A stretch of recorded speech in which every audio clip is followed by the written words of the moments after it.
Mister ரெண்டு, வாழ்க்கையில் ரெண்டாவது விஷயத்தையே பண்ணி ரெண்டாவது இடத்துல இருக்கிறதுனால ரெண்டுன்னு பேர் எடுத்த உங்களுக்கே இவ்வளவு சுருன்னு ஏறுதுன்னா, மெரிட்டில் பாஸ் பண்ணி இன்டர்வியூவில் செலக்ட் ஆகி நம்பர் 1 கண்ட்ரியில் நம்பர் 1 கம்பெனியில் நம்பர் 1 சீட்டில் இருக்கிற எனக்கு எவ்வளவு ஏறம்.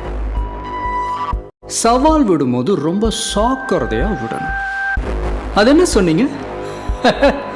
பிராண்டிங்.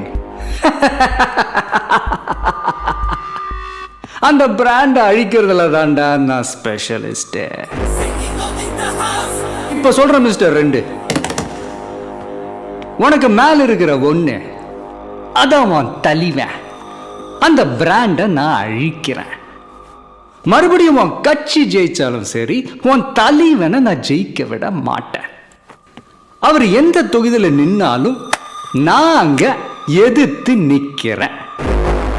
பிராண்டை நான் கிழின்னு கிழிச்சு காட்டுறேன்.